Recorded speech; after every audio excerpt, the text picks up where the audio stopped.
So what I want to do now is I want to do an example, and I want to prove that the limit of 1 over z as z approaches I is equal to negative I. I'm specifically picking an example that's different than what the book does so that you can have a few more opportunities to look at different proofs here. I want to think about the function f of z is 1 over z. And specifically about this, if I think about f as being a function mapping some set to the complex numbers, we're going to take, let me just write it this way, we're going to take the domain of f to be all the non-zero complex numbers. So in other words, all the complex numbers, except we're going to remove 0. Okay, so that's the complex number set minus 0. And so that's going to be our set that we're going to work with. So if you were to graph this, this would be absolutely every single point except the origin, and so all points here. Namely, the reason why I'm saying this is that I is an accumulation point of the set.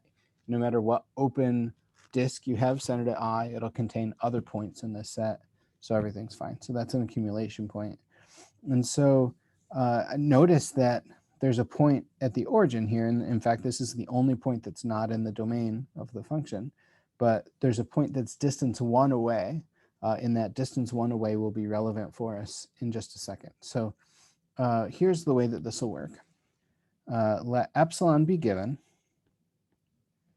So intuitively remember what the limit says, and I think this is worth actually just scrolling back. The limit definition says that pick whatever epsilon value you want, make epsilon as small as you want. I can guarantee that the outputs of our function are arbitrarily close to this omega naught if we allow our inputs to be arbitrarily close to z naught. So again, it's the same idea with a limit. If we pick points close to z naught, which is our accumulation point where we're taking the limit, then the outputs are close to omega naught. That's what makes a limit, just intuitively. Okay, so that's what we're after. So let's let epsilon be given. We want to prove that this is going to happen for all epsilon. So just pick whatever epsilon you want. So let epsilon be given. Epsilon is arbitrary, in other words. And then we want to find a delta. So we want to find a delta so that if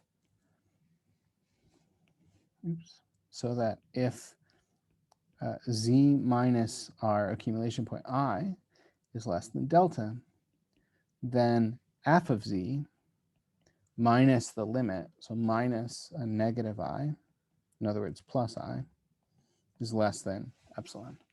Okay, that's what we're after. So whatever epsilon we want to pick, we want to find a corresponding delta. So what we're going to do is we're going to do a little bit of algebraic manipulation here. I just want you to notice a few things. First of all is that if you draw a delta ball around, I, then what distance are those points? Well, those points are a distance 1 minus delta and 1 plus delta away from the origin. And the way that we can prove that is you can prove this with the triangle inequality, but let me just say that if the modulus of z minus I is less than delta, then the modulus of those points is between 1 minus delta and 1 plus delta. In fact, it's a strict inequality. Okay, so it's between 1 minus delta and 1 plus delta. Because again, what we're doing is we draw a delta ball. It's actually an open delta ball. And so the points that are farthest away is up here, that's 1 plus delta. The point that's closest is down here, that's 1 minus delta distance away if the radius of this ball is delta. Okay, so all those points in that disk are of distance between 1 minus delta and 1 plus delta. So that's totally fine. That's just to keep in our back pockets for now. And then also I want you to notice, by the way, if you wanted to prove that rigorously, which I think is a good idea, you could definitely use the triangle inequality. Okay, and I'll let you work out the details there. So what I want to do is now let's look at this quantity 1 over z plus I. And we want this to be less than epsilon. So what I want to do is I want to algebraically manipulate this so that everything is the way we want it to be. So first I'm going to combine fractions here, see if that helps us. And that doesn't appear to help us quite yet, because we know something about z minus I, not 1 plus iz. Except notice that you can factor out an I from the numerator. And if you factor out an I from the numerator, you're left with minus I and then plus z. And so if you were to distribute that back through, what you would get would be minus I squared, so plus 1, plus zi. And then we know that this is going to be the modulus of I times the modulus of z minus I over z. Okay, and so that's what we get so far. And of course, the modulus of I is 1. So this is the modulus of z minus I all over the modulus of z. And then I want to think about how big is this going to be based on delta. Well, we know that z minus I is going to be less than delta. Okay, and we know that the modulus of z is between 1 minus delta and 1 plus delta. If we want an upper bound on 1 over z, then what we have to do is we have to take all parts of this inequality and flip them. So I just want to write out the details just to be sure that we have this example nailed. So what I'm going to do is I'm going to flip all parts of the inequality there.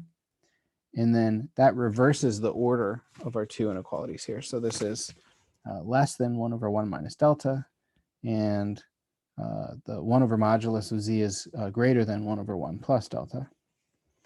Okay, delta being positive means that we have this order. So this is in general going to be less than, let's see, 1 over z is going to be less than 1 minus delta. Okay, and so that's what we get.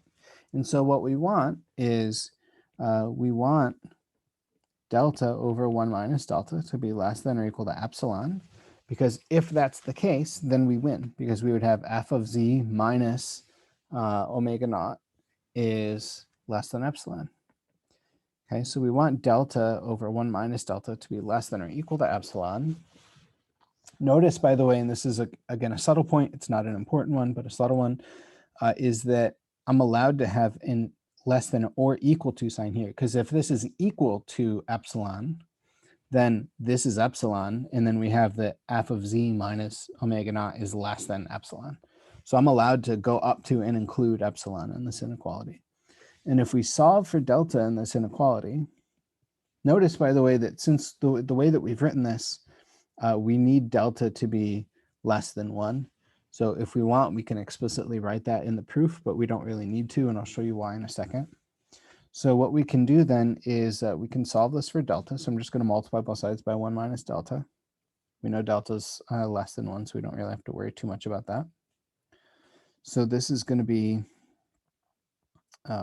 This is going to be epsilon times 1 minus delta. Distribute the epsilon, add the epsilon delta to both sides, factor out the delta, divide by 1 plus epsilon.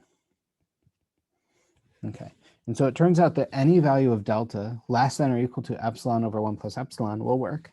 Let's just pick, just to make life easy on us, let's just pick epsilon is equal to, delta is equal to epsilon over 1 plus epsilon. And it turns out that that's enough.